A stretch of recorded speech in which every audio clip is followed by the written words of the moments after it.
ధనుష్కి, శివకి, కొంతమంది ఇలా నేమ్స్ ఉంటాయి. వాళ్ళకి నేను ఎందుకు ఇవ్వనంటే వీళ్ళు నా మొత్తం what happened, how it happened, how deep it happened, why it happened like that. బేసిక్గా ఇప్పుడు ఇన్స్టాగ్రామ్ వచ్చిన తర్వాత జనాలకు కూడా తెలుసుకోవడానికి ఏం లేదు, మీరే చెప్పేస్తున్నారు మొత్తం అన్ని. ఈ మధ్యన కవితలు కూడా స్టార్ట్ చేశారు మొత్తం అందరూ. కరెక్టే. సో ఎలా ఉన్నావు, ఏంటి సంగతులు? లైఫ్ ఇస్ గుడ్, బాగున్నాను, అంతా బాగుంది. ఒకటే సినిమా ఏంటంటే ఫైనలీ నా టైం వచ్చింది. నేను సినిమా చేయాలనుకున్నా, చేసా, రిలీజ్ అవుతుంది. సినిమాలు చేద్దాం అని అనుకుంటున్నాను కాబట్టి ఈ సినిమా బాగా వెళ్తే నా ఫ్యూచర్ బాగుంటుంది. కానీ లంబసింగి నేను బిగ్ బాస్ నుంచి బయటకు వచ్చిన తర్వాత విన్నావు కదా స్టోరీ, వెంటనే ఓకే 45 days లో ప్యాకప్ అయిపోయి ఎన్ని సంవత్సరాలు ఎందుకు పట్టింది రిలీజ్ అవ్వడానికి? అది మన చేతిలో ఏముంటుంది, యాజ్ అన్ యాక్టర్ మన చేతిలో ఏం ఉండదు.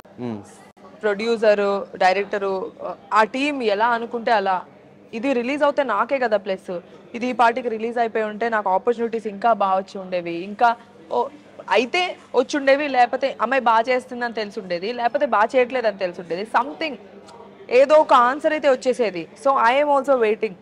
ఏంటి అసలు ఆడియన్స్ నన్ను ఎలా చూస్తున్నారు, ఏమనుకుంటున్నారు, డూ ఐ హ్యావ్ దాట్, నాలో ఉందా లేదా, నేను చెయ్యాలా వదిలేయాలా, నేను కూడా అదే వెయిటింగ్. కానీ ఎక్కడ బిగ్ బాస్ మీ సీజన్ కంటెస్టెంట్స్ ఎవరు ఈ సినిమాకి సంబంధించి సపోర్ట్ చేయలేదేమో అనిపించింది, నిజమేనా? ఒక గ్రూప్ ఉంది, అందరూ ఉన్నారు అందులో. సో అందరూ ఉన్న గ్రూప్ లో అయితే నేను షేర్ చేశాను. సపోర్ట్ గురించి మాట్లాడుతున్నా, అంతవరకే నేను చేయగలను. నేను అంటే అన్నీ పంపించాను నావన్నీ. అది ఇంకా నేను సపోర్ట్ చేయమనే పంపించాను. Please support, this is my debut first film, please support my film, I really need you all in this time అని చెప్పి. It is up to them no if they want to support or not. Few people did, కొంతమంది చేశారు, కొంతమంది post చేశారు, share చేశారు. So yeah. మిగతా టైంలో వాళ్ళు ఎవరికి ఫోన్లు చేయకుండా, మిగతా టైంలో వాళ్ళ సినిమాలు రిలీజ్ అయినప్పుడు సపోర్ట్ చేయకుండా, మన సినిమా రిలీజ్ అయినప్పుడు మాత్రం సపోర్ట్ కోరుకోవడం, ఎవరి సినిమాకి సపోర్ట్ చేయలేదని నువ్వు అనుకుంటున్నావు? ఈవెన్ సోహెల్ సినిమా రిలీజ్ అయినప్పుడు ఎక్కువ పోస్టులు పెట్టడం నేను చూడలేదు. పెట్టాను, 1 or 2 మెనీ పోస్ట్. అంటే వాడు చేసిన 3 సినిమాలు, ప్రతి సినిమాకి నా పోస్ట్ ఉంటుంది, ప్రతి సినిమాకి ఉంటుంది. ఫస్ట్ 2-3 అప్పుడైతే పార్టీ కూడా నేను బేసిక్లీ పార్టీస్ అవి ఇవి ఎక్కువ వెళ్ళను. And on top of it నా షూటింగ్స్ లో నేను వర్క్స్ లో ఉన్నాను.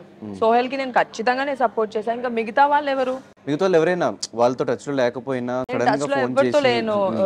ధనుష్, నేను ఇప్పుడే కాదు, నాకు వెరీ లిమిటెడ్ ఫ్రెండ్స్. నేను మోర్ ఓవర్ సినిమా ఫ్రెండ్సే ఉండరు నాకు, చాలా తక్కువ, very limited friends. I don't like that. నాకెందుకో నాకు ఇంట్లో ఉండడం చాలా ఇష్టం. బయటకు వెళ్ళిపోయి పార్టీలకు వెళ్ళిపోయి, ఒక్కసారి నీ బర్త్డేకి వచ్చాను గుర్తుందా, నేను ఆ రోజు అక్కడ నుంచి రిటర్న్ అవుతున్నాను, నీ బర్త్డే అని చెప్పావు. ఆ రోజు నేను I took a step forward to come, నా అంతటా నేను ఇనిషియేటివ్ తీసుకొని. సో నాకు ఎక్కువ ఇష్టం ఉండదు, ఎప్పుడైనా ఒక్కసారి వెళ్ళామా, చిల్ అయ్యామా, వచ్చేసామా అని. నేను ఇంట్లోనే హ్యాపీ. అండ్ ఒక్కసారి పార్టీ బాండింగ్స్ ఏంటి, బయటకు వచ్చాక బాండింగ్స్ ఉండకపోవడం. నీకు ఇంకో విషయం తెలుసా, నేను ఎప్పుడు చెప్తా, నేను ఐ హ్యావ్ అ క్లారిటీ. నేను హౌస్ లో కూడా దూరంగానే ఉన్నా, నేను ఇప్పుడు కూడా అలాగే ఉన్నా. సో అలాని నేను రుద్దేసుకొని పూసేసుకొని ఎప్పుడు లేను, బయట కూడా రుద్దేసుకొని పూసేసుకొని లేను. అండ్ మోర్ ఓవర్ ఆ లోపల ఉండి ఎవరైతే క్లోజ్ గా ఉన్నారో వాళ్ళు ఇప్పుడు అలా ఏం ఉండరు.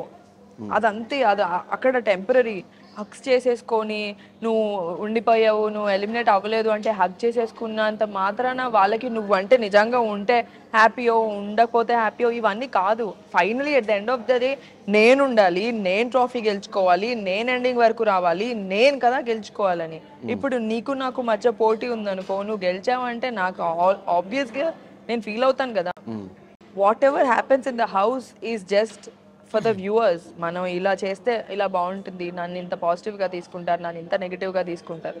నేను చాలా స్ట్రైట్ ఫార్వర్డ్గా ఉంటా, నేను నాలా ఉంటా, నేను క్లారిటీగా ఉన్నా. నేను ఇది చేయను, నాకు దెబ్బలు తగిలితే నా సినిమాకి నేను సినిమా చేయాలి, నేను దెబ్బలు తగులుతాయి, నేను ఎంతవరకే చేయగలుగుతా, నేను ఎంతవరకు చేయగలుగుతానో అంతవరకే చేయగలుగుతా, నన్ను మించి నేనేం చేయలేను. So yeah. ఇంకా స్టిల్ మీ సీజన్ నుంచి టచ్ లో ఉన్న వాళ్ళు ఎవరు? అందరూ టచ్ లో ఉన్నారు, బాగా క్లోజ్ గా. సోహెల్తో, ఆర్యానాతో, అవినాష్తో, అమ్మతో, అందరితో టచ్ లో ఉన్నా, హారికాతో. సో మెహబూబ్తో. తను నాకు ఫోన్ చేస్తాడు ఎప్పుడైనా, కాల్స్, ఏదైనా వర్క్ ఉందంటే నాకు కాల్స్ వస్తాయి, నాకు ఏదైనా పని ఉందంటే మేము అందరం మాట్లాడతాము. మీ సీజన్ లో సూర్యకిరణ్ గారు రీసెంట్ గా ఎక్స్పైర్ అవ్వడం జరిగింది. అసలు చూడగానే చాలా షాక్ అది.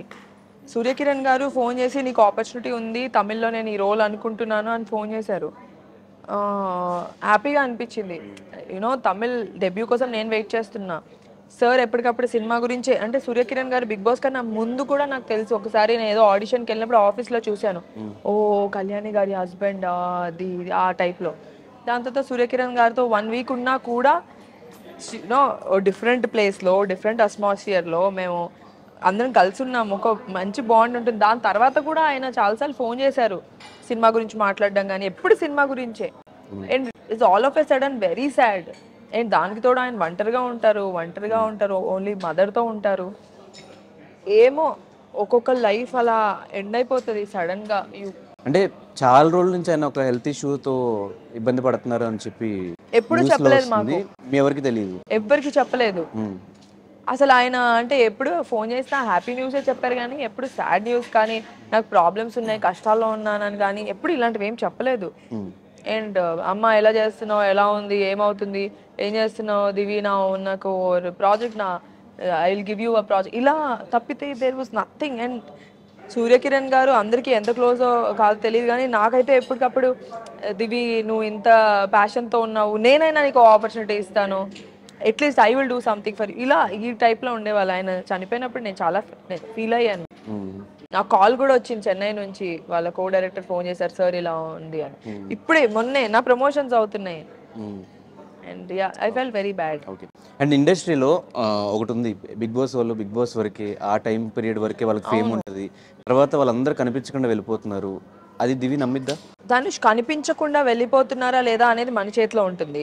బిగ్ బాస్ ఫేమ్ అనేది ఒకటి ఉంది కదా, ఆ ఫేమ్ బయటికి రాగానే మనకన్నా ఎక్కువ మన చుట్టుపక్కల ఉన్న వాళ్ళందరూ మనల్ని ఇలా చేస్తారన్నమాట.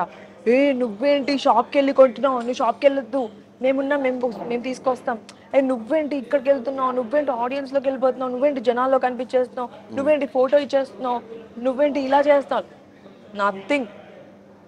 ఆ టైం వరకే అది. అప్పుడే ఫ్రెష్గా మనం టీవీలో కనిపించి బయటకు వస్తాం కదా, ఆ 50 days 100 days చాలా హైప్ ఉంటుంది. దాని తర్వాత కూడా ఇష్టపడే వాళ్ళు ఉంటారు, if you are very good, if you are really good.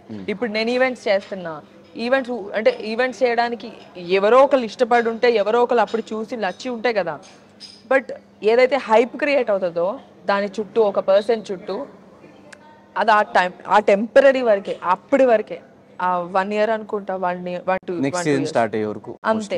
Next అంటే నేను ఇది గమనించా, ఎందుకంటే నా ప్రీవియస్ సీజన్లో ఫాలోవర్స్ ఉంటారు, దాని తర్వాత మనకి ఫాలోవర్స్ పెరుగుతారు. నేను 40K ఉన్నప్పుడు స్టార్ట్ అయ్యా, బయటకు వచ్చేసరికి 395K, మెల్లగా 500, మెల్లగా 1 million. It was very slow process.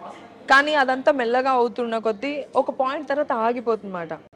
దాని తర్వాత పాతోళ్ళు అలాగే యాక్టర్స్ కూడా అంతే. ఒక పీరియడ్ ఉంటుంది, ఆ పీరియడ్ వరకే దాని తర్వాత యూ షుడ్ ఆల్సో అంటే రియాలిటీలో బతకాలి Dhanush. It's reality. And Bigg Boss is just a show, అందరికీ తెలియడానికి. అందరికీ తెలిసిన తర్వాత నెక్స్ట్ ఏంటి, మన ఫ్యూచర్ ఏంటి, మన ప్లానింగ్ ఏంటి, మనం చేసుకోవాలి, మనం కష్టపడుతూ ఉండాలి. ఏది ఊరికే రాదు, కష్టపడితేనే వస్తుంది. ఇదే సోహెల్ చెప్పిన మాట. బిగ్ బాస్ అంత సపోర్ట్ చేశారు, జై సోహెల్ అన్న అంత అరిచారు. నేను ఒక సినిమా తీస్తే, సినిమా రిలీజ్ చేస్తే మీరు ఎందుకు చూడట్లేదు, ఎందుకు నెగిటివిటీ స్ప్రెడ్ చేస్తున్నారు? ఈ సోహెల్ ఎపిసోడ్ అంతా చూసినప్పుడు ఏమనిపించింది? నాకు ఫస్ట్ చాలా బాధ అనిపించింది. సోహెల్ యాజ్ అ ఫ్రెండ్ గా నాకు జాలేసింది. కానీ ఇప్పుడు టీవీలో చూడడము ఒక మైనస్ ధనుష్. టీవీలో జనాలు చూసేశారనుకో, జనాలని కాదు మన సినిమా ప్రపంచం అలాంటిది. అంటే వాళ్ళు ఏమనుకుంటారో, వీడు టీవీలో కనిపించాడు, ఏ అమ్మాయి టీవీలో కనిపించింది, వీళ్ళు థియేటర్లో పెడితే, మెయిన్ యాక్టర్గా పెడితే ఆడియన్స్ చూస్తారో లేదో, వీళ్ళు టీవీలో చూస్తాం కదా, వీళ్ళు చూస్తారు కదా, regular faces, TV people no అలా. సో టీవీ ఎంతైతే ప్లస్ టీవీ ఆడియన్స్కి, రెగ్యులర్ ఆడియన్స్కి మాకెంతైతే ప్లస్ అయిందో, అందరు ఎలా అయితే బాగా సపోర్ట్ చేశారో ఆ టైంలో. అండ్ సపోర్ట్ చేసిన వాళ్ళు కూడా మేము అడిగిన వాళ్ళు కాదు, నన్ను సపోర్ట్ చేయి ప్లీజ్ అని అడిగిన వాళ్ళు కాదు, బిగ్ బాస్కి ఫ్యాన్స్ వాళ్ళు. దివికో, సోహెల్కో, ఇంకొకరికో ఫ్యాన్స్ కాదు. బిగ్ బాస్ అనే ఒక షోకి, పక్కింట్లో ఏం జరుగుతుందని ఒక షోకి అంటే ఇంట్రెస్ట్, ఆ షోకి ఫ్యాన్స్ వాళ్ళు. షోకి ఇప్పుడు నా ఫ్రెండ్ ఒకడు ఉన్నాడు, ఆ ముందు కూర్చున్నాడు, వాడికి బిగ్ బాస్ అంటే వీడే అన్న స్పెక్స్ తీయట్లా. తీయట్లా స్పెక్స్. షోకి ఫ్యాన్స్ మారుతారు ధనుష్. ఒక షోకి ఒక ఫ్యాన్స్. ఇప్పుడు నేను అడగకుండా నన్ను సపోర్ట్ చేసి నెక్స్ట్ సీజన్ లో ఇంకోళ్ళకి సపోర్ట్ చేసి నెక్స్ట్ సీజన్ లో ఇంకో అయిపోతుంది. అది ఒక టైం అంతే. That's a temporary thing. Year కి మారుతూ ఉంటారు, 3 months కి మారుతూ ఉంటారు వాళ్ళ ఫ్యాన్. సో ఆ టైం వరకే మనకి సపోర్ట్. అండ్ అడగకుండా ప్రేమగా ఇష్టంగా చాలా బాగా చేస్తారు. దాని తర్వాత ఉంటారు కొంతమందే ఉంటారు, అప్పుడు ఇంత భారీగా ఉంటే తర్వాత ఇంత తగ్గిపోతారు. కొంతమంది ఉంటారు సపోర్ట్ చేసే వాళ్ళు. సినిమాకి వచ్చేసరికి పర్సెప్షన్ మారిపోతుంది, థాట్ ప్రాసెస్ మారిపోతుంది. వీళ్ళని ఎందుకు చూడాలి, వీళ్ళని ఎందుకు ప్రోత్సహించాలంటే అరే మాకు ఏ సపోర్ట్ లేదు, మీరే సపోర్ట్ చేస్తే బాగుంటుంది. ఇప్పుడు సోహెల్ ఫీల్ అవ్వండి అంటే సేమ్ అంతే. బిగ్ బాస్కి సినిమాకి కంపారిజన్ లేదు ధనుష్. ఇది ఒక ప్లాట్ఫామ్ జనాలు చూడటానికి. జనాలు చూసేశారు. ఇప్పటి నుంచి ఏం చేయాలనేది మన కష్టం.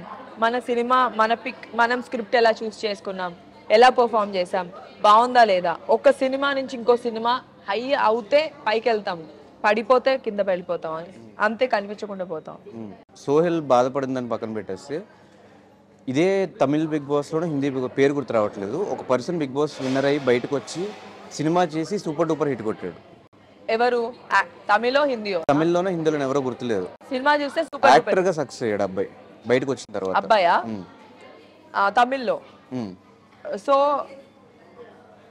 అదే మంచి స్క్రిప్ట్ చేస్తే మీరు కూడా సక్సెస్ అయ్యే ఛాన్సెస్ ఉంటాయి కదా. అవును, ఖచ్చితంగా అదే చెప్తున్నా. మంచి స్క్రిప్ట్ చేస్తే ఖచ్చితంగా సక్సెస్ అయ్యే ఛాన్సెస్ ఉన్నాయి. బిగ్ బాస్ కి సినిమాకి కంపారిజన్ లేదు.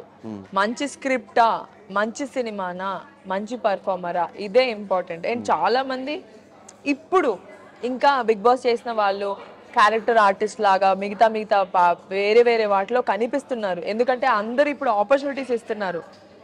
అండ్ ఆల్సో మనకి వెబ్ సిరీస్, ఓటీటీస్, సినిమాలు అన్నీ పెరిగినాయి, స్కోప్ ఎక్కువ ఉంది, ఆపర్చునిటీస్కి స్కోప్ ఉంది. బట్ కొంతమంది ఎవరైతే ఇప్పుడు నేను హీరోనే అవ్వాలి, నేను హీరోయినే అవ్వాలి అని అనుకునే వాళ్ళకి ఆబ్వియస్లీ కాంపిటీషన్ ఉంటుంది. ఆబ్వియస్లీ వాళ్ళకన్నా పెద్ద యాక్టర్స్ ఉంటారు, లైక్ ఏ గ్రేడ్ యాక్టర్స్ అంటే లైక్ టాప్ యాక్టర్స్ ఉంటారు, వాళ్ళనే కదా పిక్ చేసుకుంటారు.